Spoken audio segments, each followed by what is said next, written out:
ایک زمانے میں ایک عجیب و غریب شہر میں اولیور نام کا ایک چھوٹا لڑکا رہتا تھا۔ جب بھی اس کا سامنا چھوٹے یا بڑے جانوروں سے ہوتا، اس کی روشن آنکھیں جوش سے چمک اٹھتی تھیں۔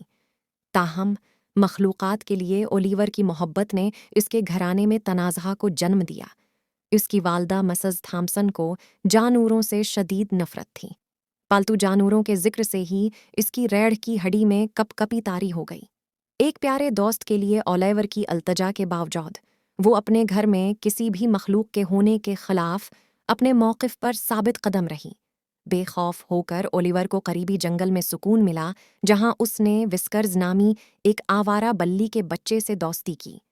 ہر روز وہ اپنے نئے دوست کے ساتھ وقت گزارنے کے لیے باہر نکلتا، سرسراہٹ کے پتوں کے نیچے کہانیاں اور ہنسی بانٹتا۔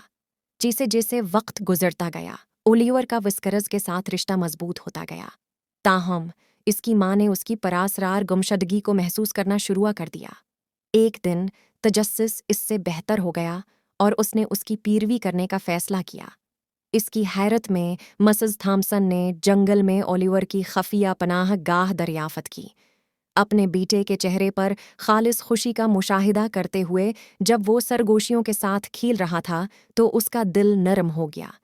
اپنے ابتدائی تحفظات کے باوجود وہ اولیور کے لیے لائے گئے خوشی کے جانوروں سے انکار نہیں کر سکتی تھی۔ دل کی تبدیلی میں مسز تھامسن نے اپنے خوف پر قابو پانے کا فیصلہ کیا۔ آہستہ آہستہ لیکن یقینی طور پر اس نے اولیور اور وسکرز کے ساتھ ان کی جنگل کی مہم جوئی میں شامل ہونا شروع کیا۔ جیسا کہ تینوں نے ایک ساتھ وقت گزارا، ایک بار ہچکچاہٹ کا شکار، ماں نے خود کو ان کی زندگی میں لائے گئے انوکھے دلکش جانوروں کی تعریف کرتے ہوئے پایا۔